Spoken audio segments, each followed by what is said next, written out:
Mahigit 2 buwang inupuan, pinag-aralan, binasa, tiningnan ng Kamara yung mga impeachment complaint na nakabinbin. Mahigit 2 buwan, hindi finorward ng Secretary General ang impeachment complaint sa tanggapan ng Speaker para i-refer sa plenary at sa Committee on Justice. Magkatabi lamang naman ang kwarto tulad sa Senado ng Secretary General at ng Speaker, ang Secretary ng Senate at ng Senate President. Bakit naman kami bigla sasabihang gumalaw umakto agad sa loob lamang ng ilang oras? Kung nagpa-banjing-banjing sila gawin ito, siguro wala naman silang basihan ngayon na madaling kami, lalo na nasa huling araw na ng sesyon.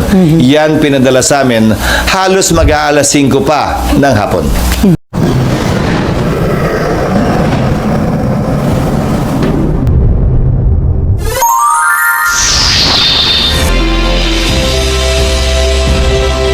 Since yung verified impeachment complaint against VP Sara is now in the Senate, ang tanong ng marami, why the Senate went on break last night without tackling the verified impeachment case against VP Sara? Well, una, yun ang schedule namin. Alam niyo namang lahat yun.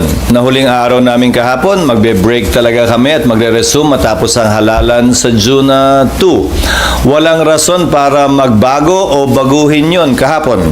Napakinggan ko si Myla kahapon, si Myla. Tinatanong si Senator Pimentel, bakit daw walang nagtanong? Sasagutin ko yun. Trabaho ko bilang Senate President, sagutin o presiding officer, sagutin anumang katanungan na ibabato sa plenaryo. Pero hindi ko trabahong tanungin yung mga miyembro kung bakit hindi sila nagtanong at anong nasa isip nila, ba't hindi sila nagtanong. Fact is, walang nagtanong dahil hindi pa naman officially informed ang Senado, ang plenaryo, kaugnay sa paghahain ng impeachment complaint dahil dadaan pa ito sa isang proseso sang-ayon sa rules at practice at procedure ng Senado kaugnay ng mga impeachment complaints. So sir, mali yung impression na parang may napag-usapan ba na wag itong itackle sa Senate plenary? Walang caucus na naganap, walang usapang naganap sa pagitan ng mga miyembro ng Senado kaugnay nito o kaugnay ng anumang bagay. Bago kami nag-adjourn kahapon, nung Martes, nung Lunes, kahit nung nagdaang linggo, wala kaming pagpupulong na formal kaugnay nito. So what will happen now on the articles of impeachment? As Senate President, it's your call, di ba sir? So what is your plan? Isa-isahin muna natin. Sang-ayon sa rules ng Senado, kapag kami inihaing articles of impeachment or complaint or resolution on impeachment sa Senado, the Senate President, nakalagay sa rules namin, shall take proper order of the subject of impeachment. Ngayon, ano bang ibig sabihin ng shall take proper order of the subject of impeachment? Hindi nung impeachment complaint, hindi nung impeachment but the subject of impeachment. Ibig sabihin nun, kailangan isaayos muna ng Senate President ang Senado para sa pag-conduct ng isang pagdinig o trial. Sasagutin ko rin yung isang napakinggan kong abogado na tila eksperto din daw sa mga bagay na ito. Sabi niya, the Senate shall immediately, ayon sa kanya, sabi ng Constitution, proceed with trial. Busin na lang ng konti pero parang hindi niya nabasa yung saligang batas. Walang sinabing immediately ang saligang batas. Ang sinabi ng saligang batas ay shall forthwith proceed with trial. Ngayon, kung babalik tanawan natin, bago ko sagutin yung tanong, Sally, kukumpletuhin ko na para... Okay.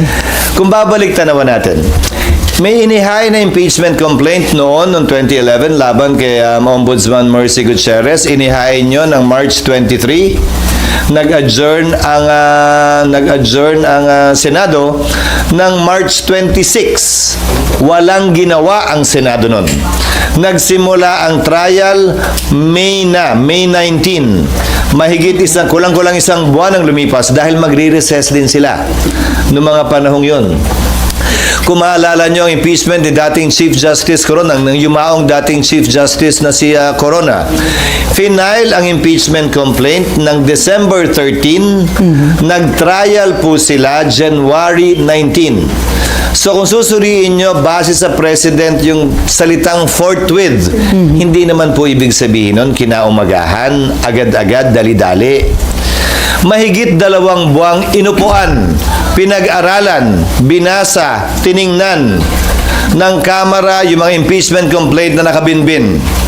Mahigit 2 buwan, hindi finorward ng Secretary General ang impeachment complaint sa tanggapan ng Speaker para i-refer sa plenary at sa Committee on Justice. Magkatabi lamang naman ang kwarto tulad sa Senado ng Secretary General at ng Speaker, ang Secretary ng Senate at ng Senate President. Bakit naman kami bigla sasabihang gumalaw umakto agad sa loob lamang ng ilang oras? Kung nagpa-banjing sila gawin ito, siguro wala naman silang basihan ngayon na madaling kami, lalo na nasa huling araw na ng sesyon. Yan pinadala sa amin halos mag-aalas 5 pa ng hapon. So, bilang katugunan, gagampan na namin ang aming tungkulin na pwedeng magawa habang recess, kabilang na ang pag-review ng rules ng Senado sa impeachment dahil kailangan po itong i-update.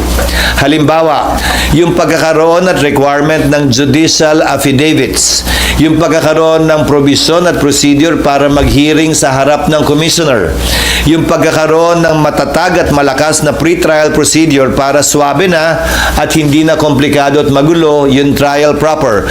Ito ay mga bagong procedure sa rules of court na pumasok bago po namin itinalaga yung aming rules of impeachment noon na kailangan po naming baguhin.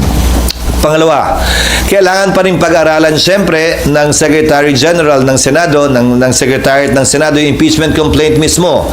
Tinanggap lamang namin yung kahapon. So dun sa nagsasabing, bakit hindi agad-agad binabasa baba? May trabaho po kaming kailangan gampanan. Halimbawa, sang-ayon po kasi sa e-commerce law at sa e-gov law, pwede naman maglagay ng e-signature. Hindi ba? Sa resolution, sa bill, sa committee report. Pwede ang e-signature dahil hindi po yan verified. Subalit, ang complaint or resolution on impeachment, verified po yan. Pinanumpaan dapat yan sa harap ng Secretary General ng Kamara. Susuriin pa po isa-isa ng Secretary ng Senado yung mga pirma kung e-sig ba yun o wet signature. Bawal po ang e-sig. Dahil kailangan pinanumpaan ito. Paano ka manunumpa sa harap ng SecGen kung inutos mo lang yung opisina mong i-affix yung e-sig? Meron naman pong app, gagamit kami ng iba't ibang app para makita at malaman kung e-sig nga ba siya o wet signature. Para matiyak na yung bilang talaga ay sapat dun sa 1/3 para mag-comply dun sa direct filing sa Senado. Mga halimbawa lamang ito na mga dapat pang gawin at gampanan ng Senado.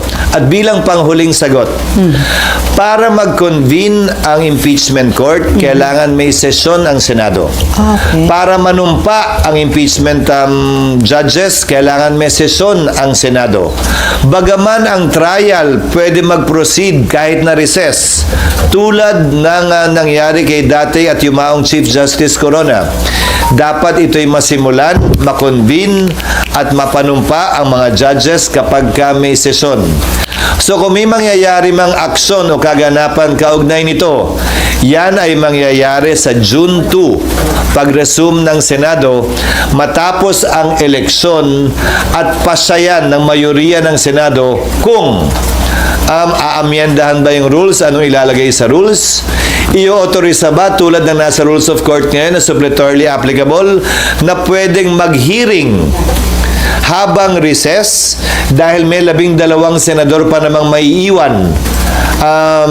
Natatawid hanggang 2028 pa ang termino, kabilang ako. 12 lamang naman ang matatapos ang termino. Gagawin ba yung parang sa rules of court, I'm only citing examples, na i-authorize yung 12, parang hearing before a commissioner, natanggapin lamang yung ebidensya. Ito'y court of record naman kasi. Ibig sabihin, kahit na wala pa at hindi personal na narinig yung ebidensya, mababasa naman. Ngayon nga may video pa. Okay. Sir, you Sana bilang... natugunan ko yung iyong katanungan. Sir,